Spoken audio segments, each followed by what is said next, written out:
You know how when somebody starts to talk and they'll say, "It's my honor to introduce for you." It is. In this case, it is. In this case, it really is. It really is.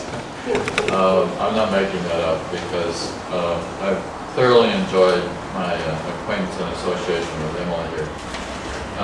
Emily, literally, we met in the parking lot at the UU Church, I think. Do you remember that? Yes. Just a little history behind that.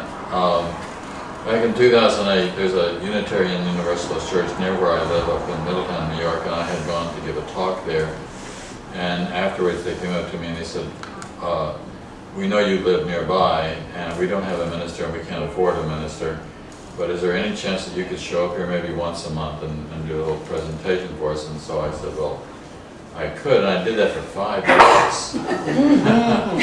At the end of which I began doing these lectures on the Course in Miracles here in New York City, but also by that time, Emily, who lives in the same general neighborhood, had graduated from here, from All Faith Seminary, and she just sort of naturally moved over and took that position, which was kind of nice. But a little bit about Emily's background. Her father was a doctor who made house calls, and she went with him. She used to tell me stories about that. That was so nice. During the early part of her 20s, she spent 2 years or more, 2.5 years living with the Navajo and the Dakota Indians, and was really initiated into their rites and ceremonies, and I'm sure she'll maybe share some information about that. She was a student right down the street here, did her master's degree in anthropology at the New School University, which interestingly is where I taught for 10 years as well. So I don't think we were there exactly the same time. Almost, I was a little ahead of you. But anyhow, one of the areas that she specialized in working in is in counseling folks who are dying from AIDS. And she's been very, very active. She's a Quaker and has been very, very active in Quaker work, continues to be very active in the Quaker work, and right now in the Quaker work in association with American Indians.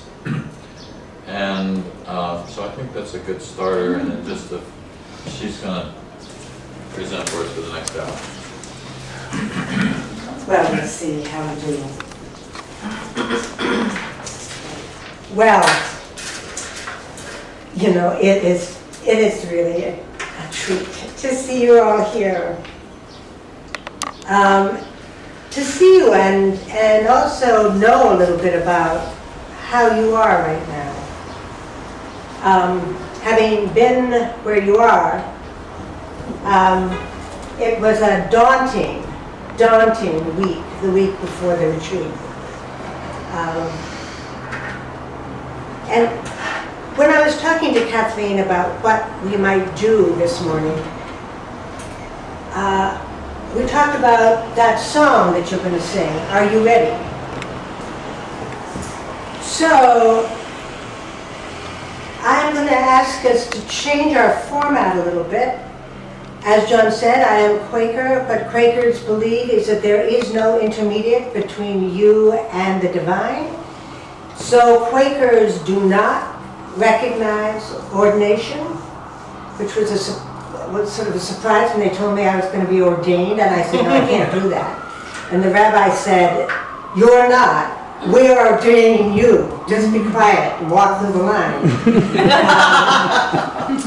But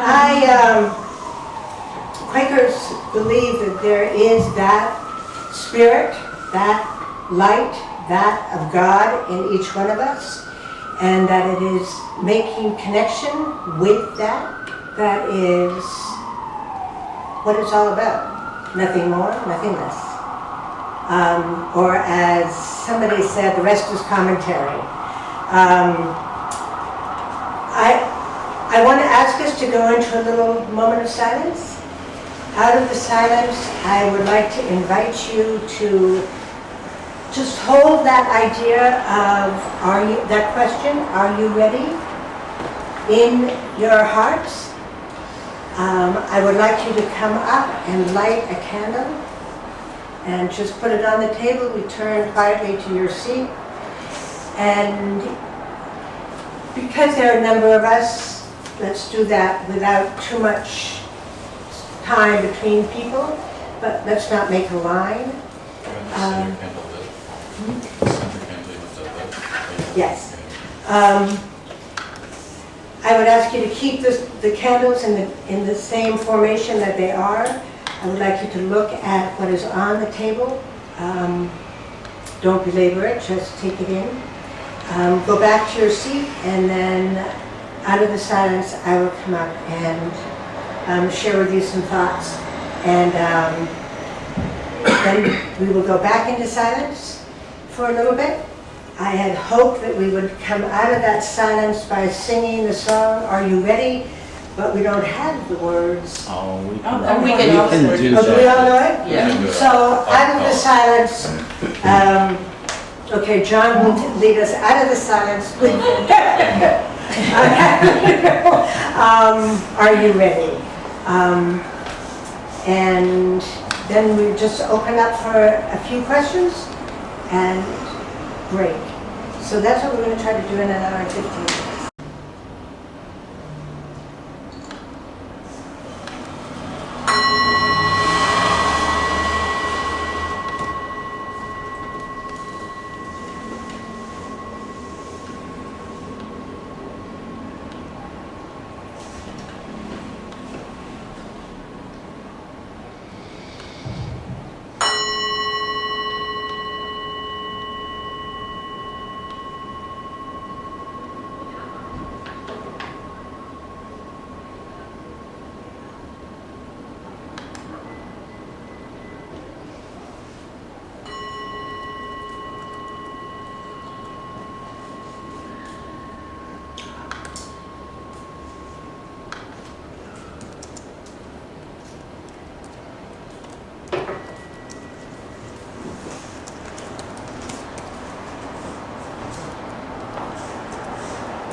I am Emily Boardman. I was a middle child in a family of 6 children. I had a twin brother. I was severely dyslexic. I was not somebody who was going to succeed. I was somebody who had to find a very different venue, a very different way of knowing, a very different way of connecting. And what a blessing. Hard, tough, difficult.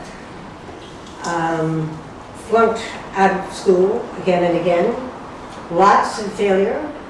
But each time I discovered that the failure was just another opportunity to try something else. I figured out how to do it by listening to a different voice. And I have been reading the papers of students from All Faith Seminary now for 4 years, including my own. And one of the things I realize again and again and again is that I am among friends. There are a lot of you here who are here because you are not there. And I know that there are a lot of you who are here because even if you knew how to play by their game, somehow you knew that your own was more interesting. And so here we are. I've been asked to do this little spiel with you. And I'm here as a graduate of the seminary. I am here as a former staff person of the seminary. I was ordained despite my resistance, and at the end of the ordination they said, and now you will join the staff as well. I was sort of thinking, yikes, wait a minute.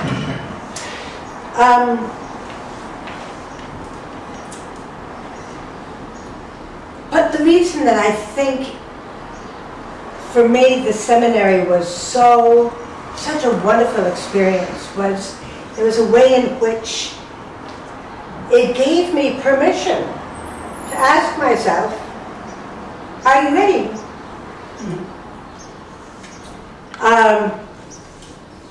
So I'm going to ask us to consider the question, are you ready? This is exactly at that moment where you are going to start asking and answering that question. And from here on out, you will do it daily. And each time you ask it, you will get a clear, unencumbered, no, you're not, as well as, oh, yes, you are. So it's a question that I think you'll come to be very, very familiar with over the next couple of years.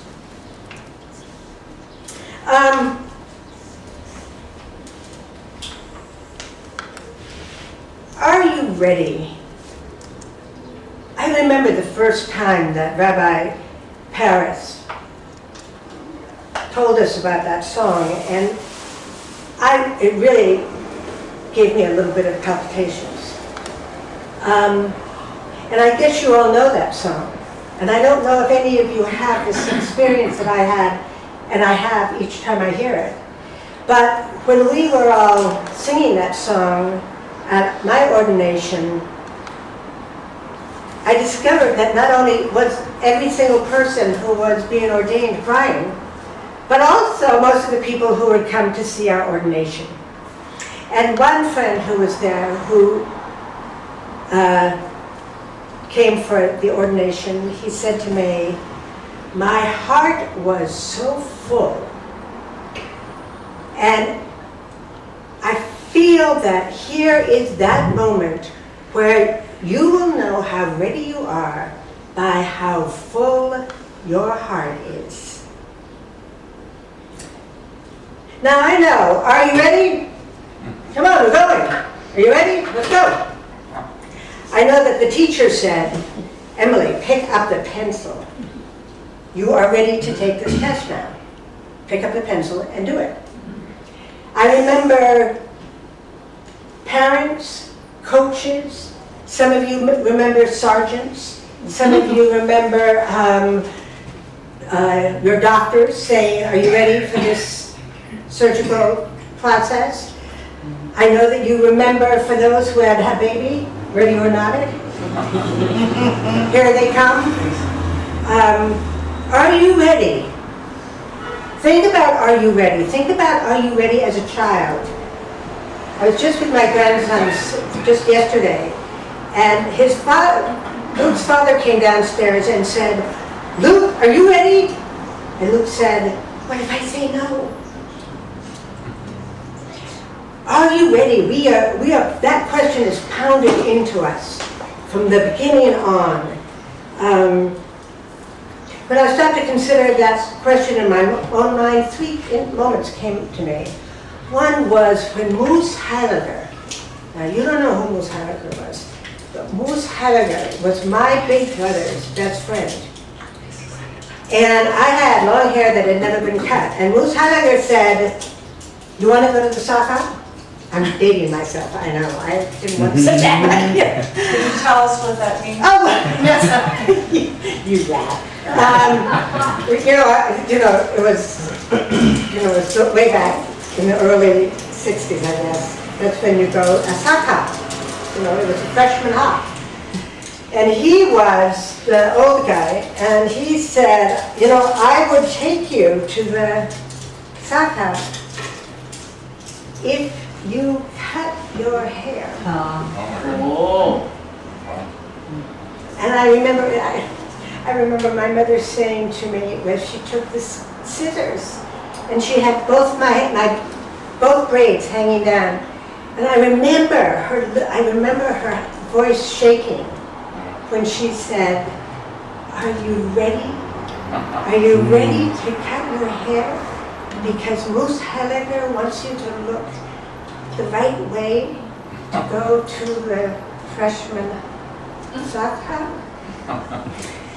She cut one braid, and she cut it at the shoulder, and I thought my arm had been cut off. I became totally hysterical, and so we tried to braid it together.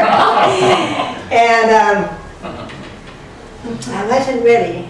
I was trying to be ready. I thought I should be ready, but I wasn't ready. I remember when a friend said to me, "Are you really ready to give up birth control?" This was 7 years after carrying this burden of whether or not to get pregnant. And again, I remember those words sort of echoing. Are you ready to stop taking birth control? Now, for some of you, of the male gender, you don't have a clue. But for those of you of female gender, but at that moment, because of the ferocity with which she said that to me, I remember saying, yes! And the word just leapt out of my mouth, and it was bouncing off the mountains, and I just dropped all of the 7 years of anxiety and apprehension and doubt, and turned around and went back to the father of that baby and said, "Are you ready? Because I am."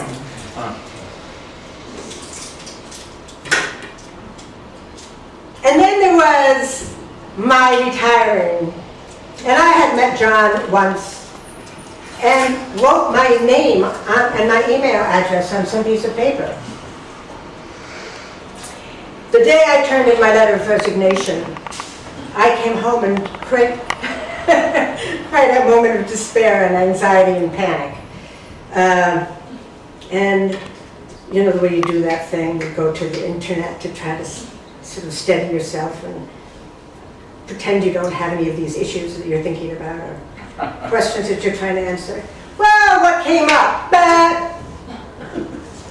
John Mundy had an email there for him saying, "You might be interested in the seminary. Check out this page." I was so confused, distraught, bewildered, and dismayed, I immediately needed the distraction and I filled out the application and sent it in. And that was it. I told my children that if I retired, if either of them could find me a really good comparative religion class in their city, I would come and live there with them for 6 months, help them with their babies, and take this course. They couldn't come up with any that was acceptable to me. And then this piece of paper, this email comes through. I think that's a common story for many of you who have found All Faith Seminary. And I think it's interesting that the question is forming itself a long time before the question is put to you. Are you ready? Now, each time I ask myself the question, are you ready? There are a whole lot of things that one has to address. Like, who is that? Who? Who's you? And who's asking? And am I called? Who's calling? I think as time went on, I learned some things about listening for the still small voice that Quakers talk about. The reason we sit in silence among friends is because if you find that place where you can hold yourself at ease, peaceful and at ease, there is a still small voice that starts out being sort of a little bit of a flutter or a little bit of a monkey voice. But if you sit with it and you let it recede, out of it comes a message. Now those messages I've come to trust are just the messages that come from all that we are, all that we are a part of. Native people, interestingly enough, they have all kinds of references that we don't have anymore. They know that their messages come from the birds. They know that their messages come from the climate change. And just this weekend I was with some Iroquois elders and they were talking about the water. And are we paying attention to the water? Are we watching how it flows? Are we looking at its changing depths? Are we paying attention to how it is relating to the shore? And I said to one of the elders, I don't think we know how to do that anymore. And he said, how do you think we're going to survive? You don't know the first thing about what it means to be of this world. So now I have a real problem with God. I don't do God because God feels to me like that original wrenching separation from our connection. So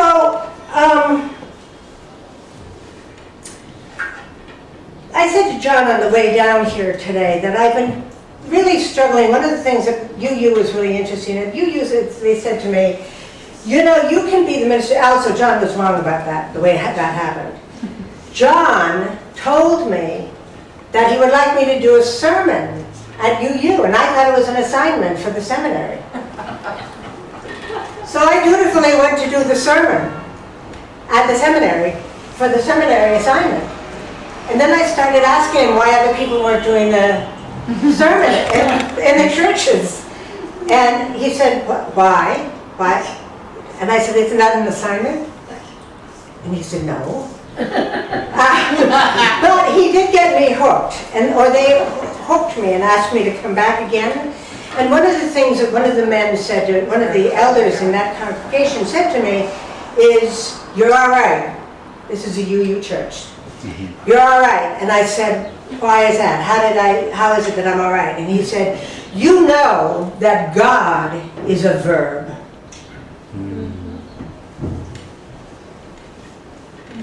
You know that God is a verb. I didn't know that I knew that until he said that to me. But it made so much sense to me. It made it all fit together. It made it feel so much more whole. And that God who had been banished to the heavens was not gone at all. But God was a verb. And so I said to John on the way down here that I wanted to use the word Godness I don't want to use the word God, I want to use the word godness. And he was saying, okay, you can go ahead and try that out. Put it in the right context and it might float. So I would like to think about, are you ready to join that flow, that liquefying of all of those rigid, reified doctrines and rules and commandments and all of those things that are in the realm of judgment? Are you willing? Are you ready to join that flow and know that there is a godness in which we all, it's like the fish who's swimming around looking for the water.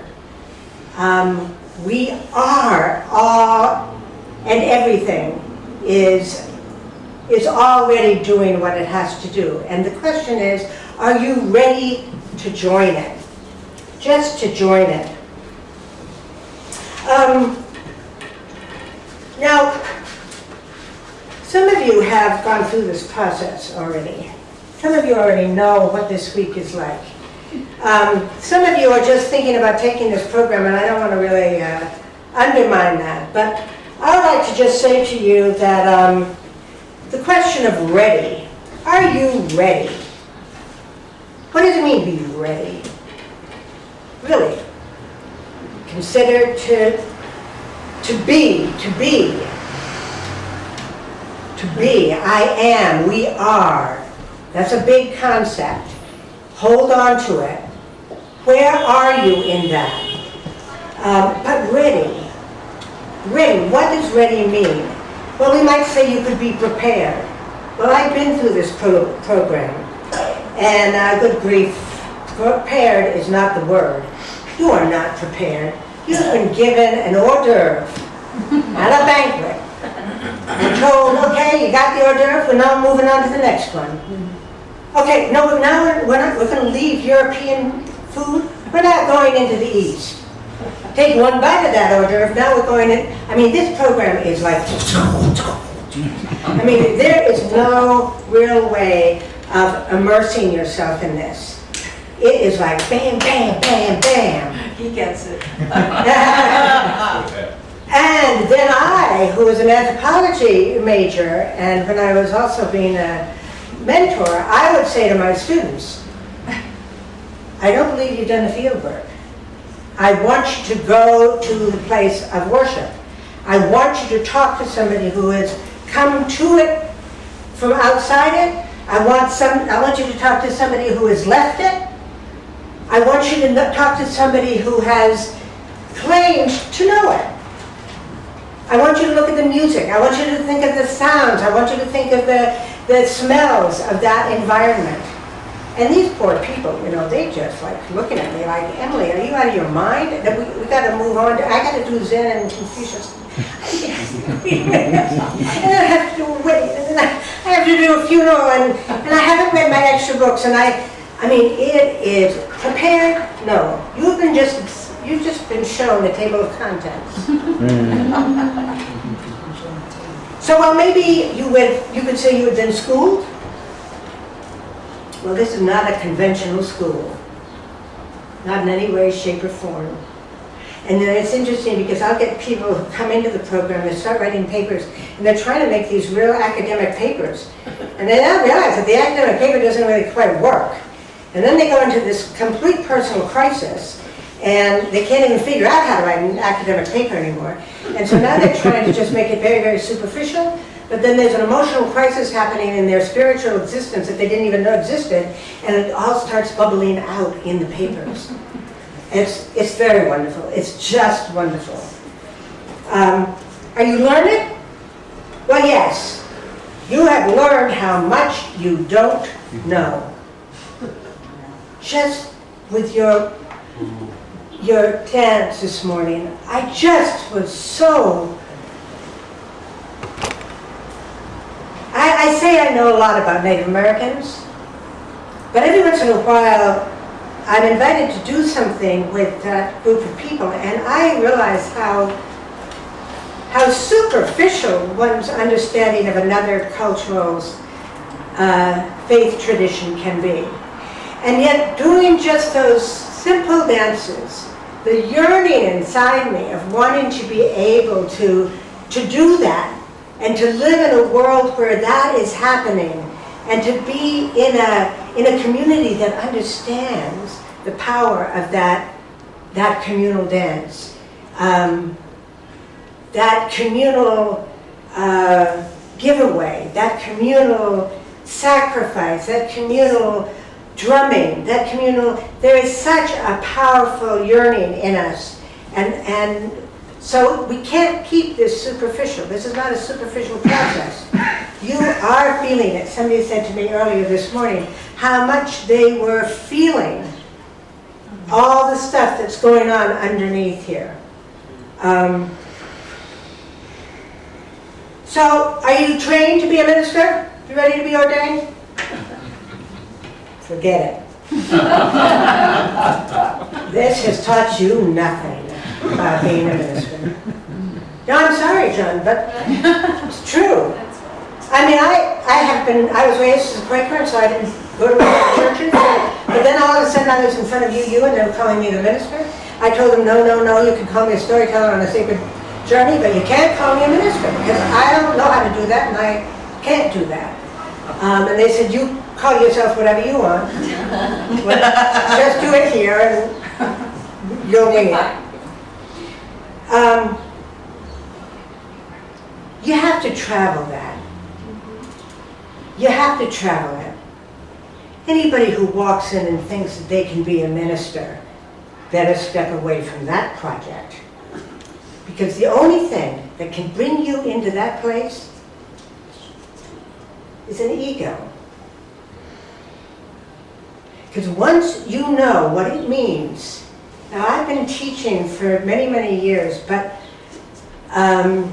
the first time I went to UU and I stood up there and I looked down at those faces, those people are looking for something different from you. They are looking for wisdom. They are looking for truth. They are looking for integrity. They are looking for authenticity.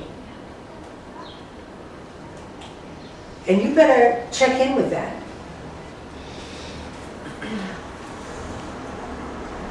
So, no, you're not trained. You don't have to travel that road until you figure out how it works. So then, what do these people at All Faith Seminary claim to be having done for you?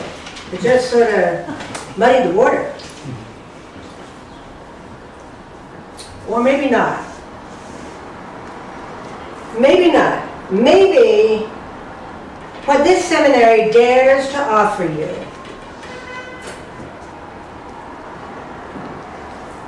is a permission to consider what you believe.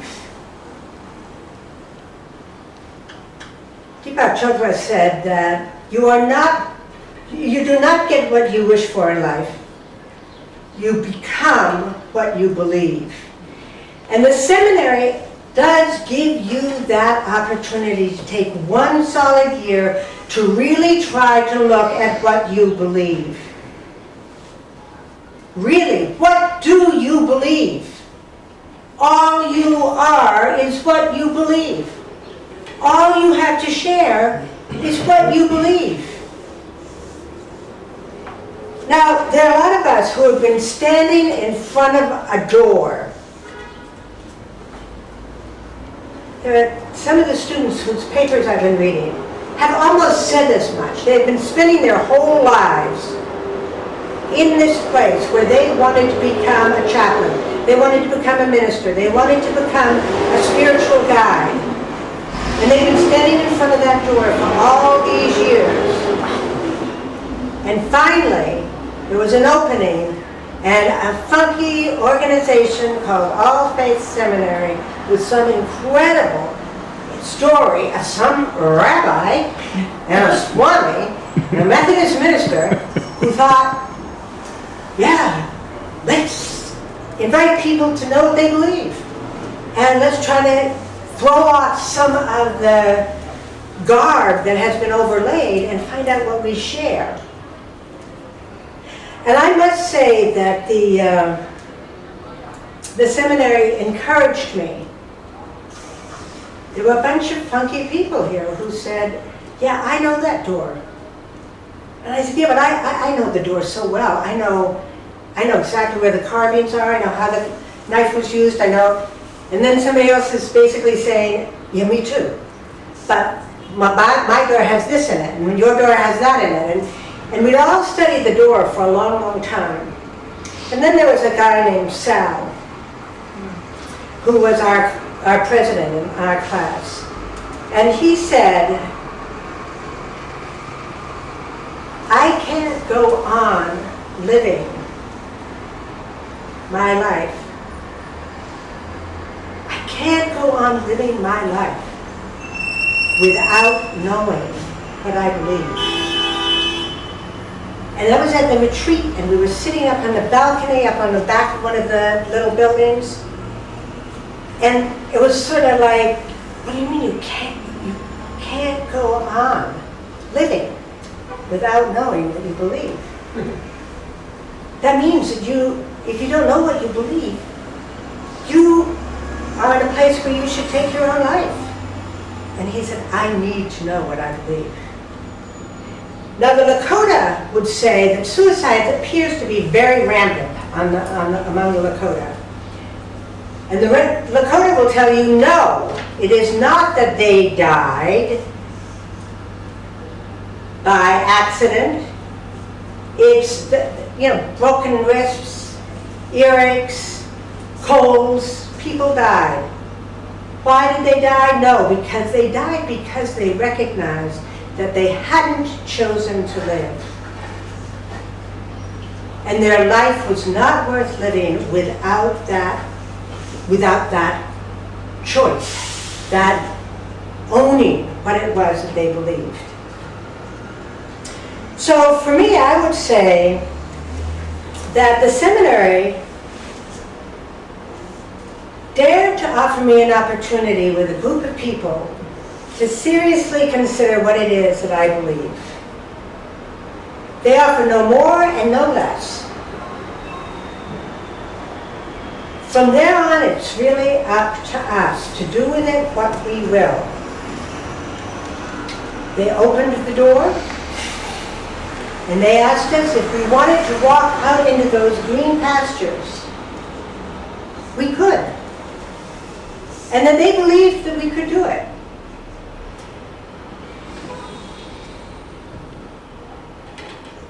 I think that the light that we bring to that walk then is the measure of our own authenticity,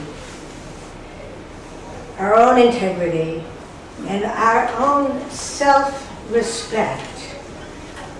I ask you about respect. Respect is really, really, really, really a big part of this.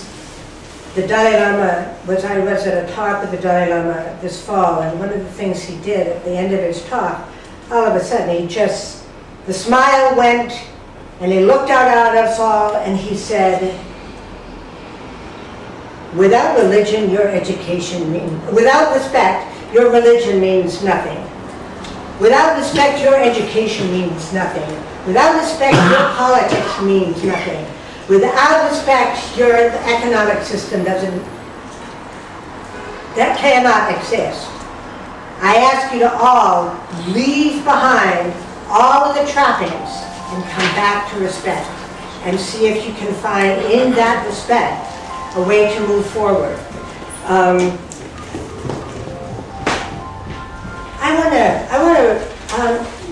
Larry, can you open the door to the hall? It is really hot in here.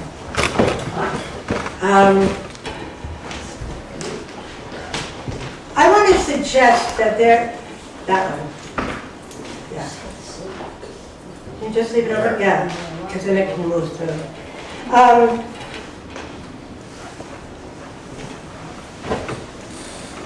I think that for me, my experience as All Faith Seminary ordained graduate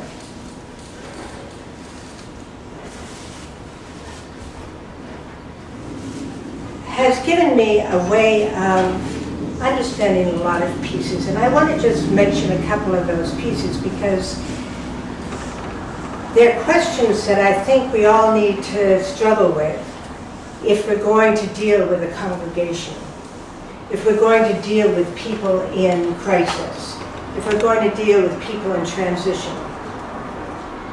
I think the greatest teachers that I've ever had are the dying.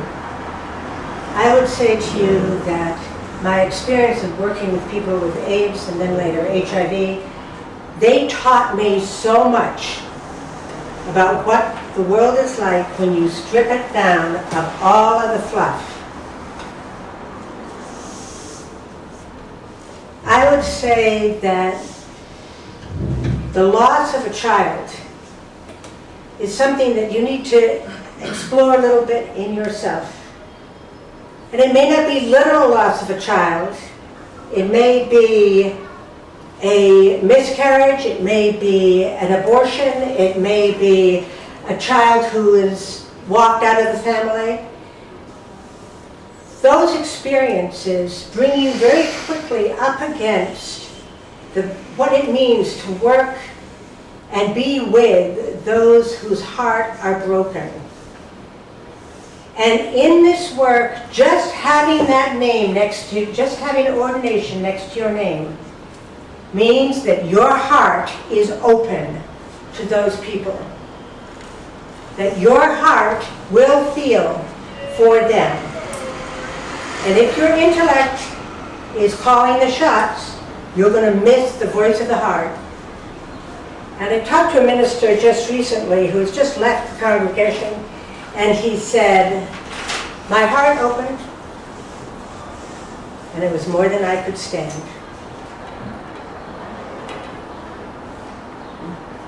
I think that when people realize that they're not perfect, it's interesting, more people have come to me about not being perfect in the last 4 years, and I can tell you, people think they need to be perfect. I'm really lucky not to be perfect. That means, because I know that you can be all right and really be, really screw it up. I mean, I know that you can get up again when you fail. Failing is a real good thing to understand, because a lot of people are coming to you at a moment where they are feeling like a failure.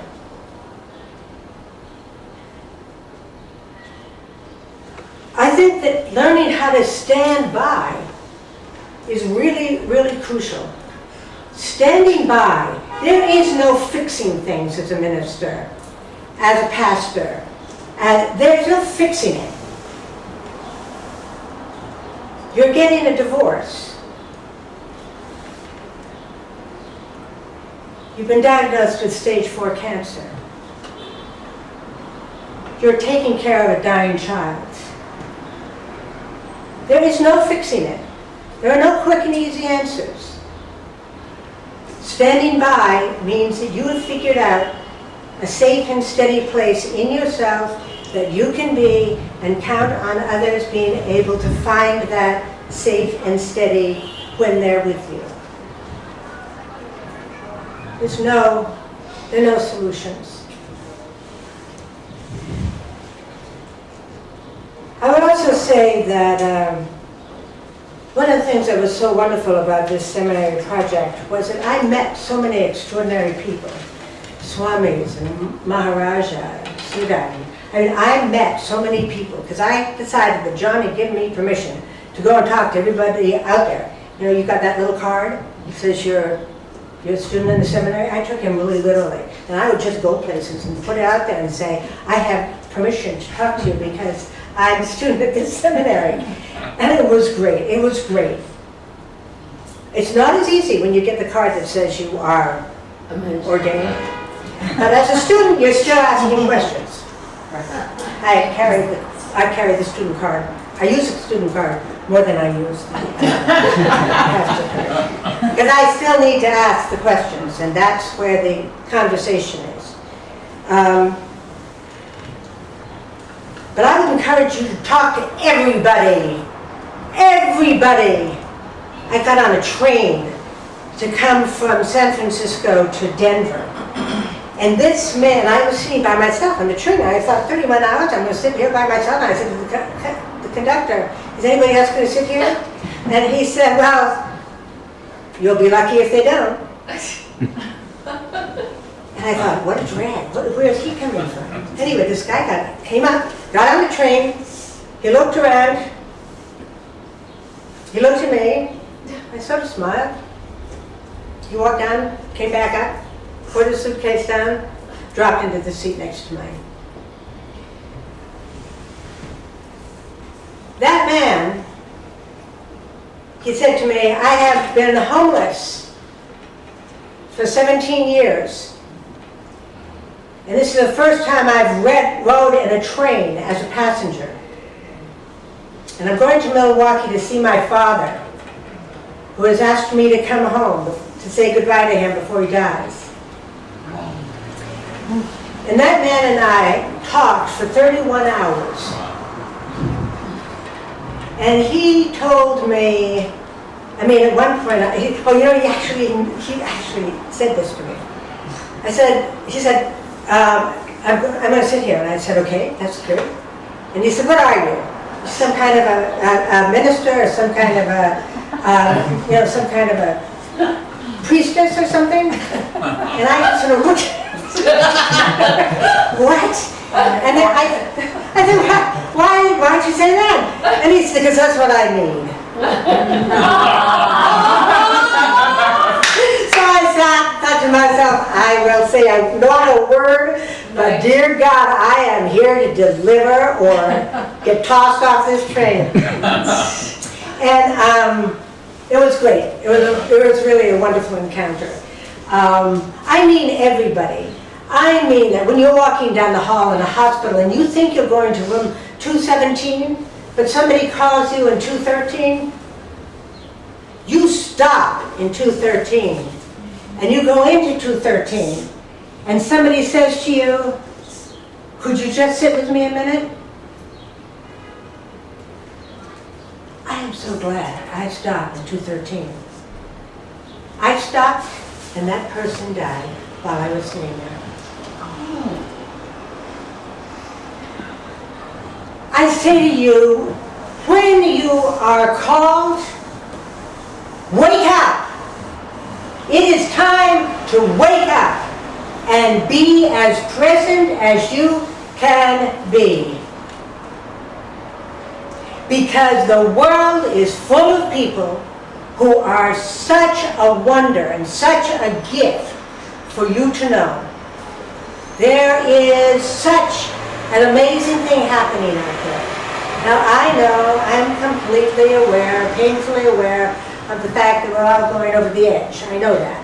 But on our way, let us please take the opportunity to just, you don't need to reach out. You don't need to reach out.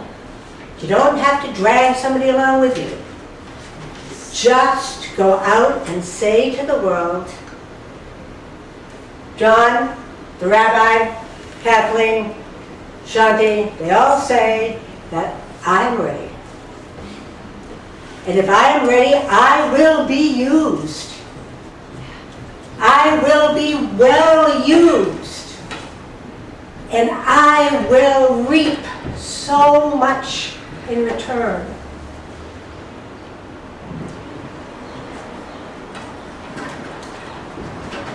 Again, I talk about godness. I don't want to find God in the church.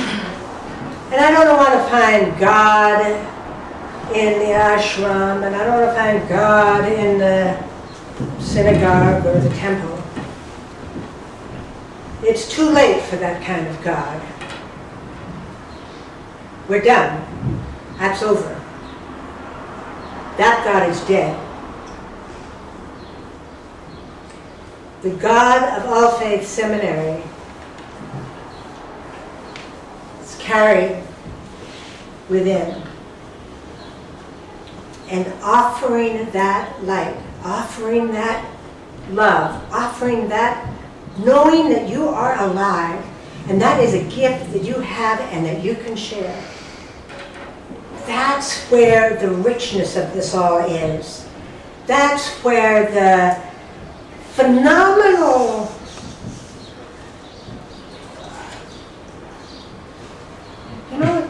it's a little piece of cloth with some beautiful symbols on it. And then this given to me by my children, knowing that truly the message that I want to carry, if I could claim it as my own, but I can't, is that of the Native American. It is the message we must remember before it's too late. But it's in our practice. Quakers have a very, very small book. It's called Faith and Practice. I've made it even smaller. Quakers call me a weighty friend, but I'm not really a weighty friend. I just believe that weighty, heavy. I'm not really weighty. I just think that we can drop the faith and stick with the practice. And in the practice is where we will be realized, we will be reminded, we will be reconnected, we will be restored. But it is in the practice. You don't need to be scared, because once you got this, you just sort of think to yourself, I might be helpful here, or I might not. But if somebody asks me why I'm here, I can explain. I have this. So I thought maybe I might be useful. There's a guy, Gary, whose papers I'm reading. Hi, Gary, I don't know if you're there, but he can imagine himself as a chaplain in any number of very interesting contexts and groups. And what I wanted to say to Gary is that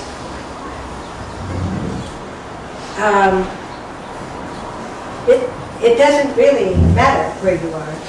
You can be getting a cup of coffee. You can be walking through the hospital. You can be getting onto a train. You can be getting a soda at a soda fountain. You can come forward as the person who has been ordained. What is ordained? Permission to consider yourself ready to be of use, to be a human being, to be available, to be present, and to be above all things grateful. Grateful for the amazing, amazing gift that your life is. And if you spend time with the dying, they will help you come to understand that. I put my feet on the floor this morning. I saw my son. I can go now. Look at that iris. And then she closed her eyes. It's not a simple thing.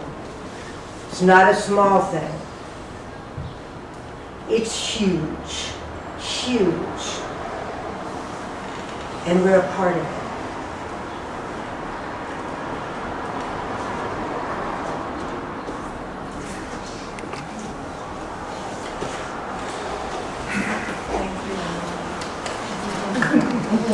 Well, you'll never make it. An evangelist? No. An evangelist? Nice! Well, there was a bit of that quality there today. Yeah. There was a bit of that. Hey, I never saw that part. I think it's all that you trained. I But the message was clear. know. That message is clear. Yeah, absolutely. So I think we should sing it. No, sing it. So I have a question for everyone. Are you ready? Are you ready? Are you ready? I am ready, I am ready, I am ready. Are you ready? Are you ready? Are you ready? I am ready, I am ready for life. Yeah. Although I'm not convinced. Sorry if I scared you. You know, Well, the next part, I yeah. think I would Go just ahead, say sorry. something. Are you ready? And I said, what an assignment that would be. Are you ready for what? And then just put all the things down that you're ready for. No, seriously, because I think the statement is a challenge. And to say I am not ready is almost like, I have to bow, I have to, who, me? I'm not ready. And yet that's a part of what I thought I heard you saying. You know, what are you ready for? Getting conferred? Yes, don't kid yourself. That means a lot to you. But do you know what it means to do what it tells you you're supposed to be ready to do? can you just go through the lyrics? Well, the next part, you should ask the question. I'm going to ask again. Maybe we'll get us. Well, it's what will you do with your life? What? Are you ready? Are you ready? Are you ready? I am ready, I am ready, I am ready. Are you ready? Are you ready? Are you ready?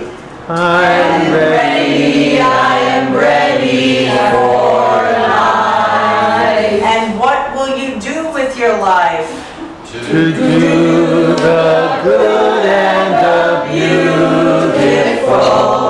I am ready, I am ready, I am ready. To do the good and the beautiful.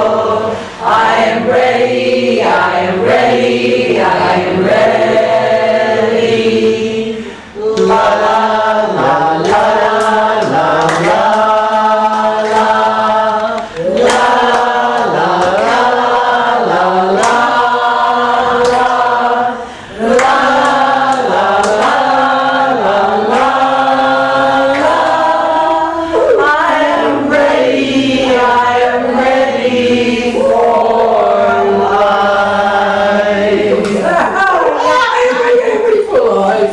Now I know that that song had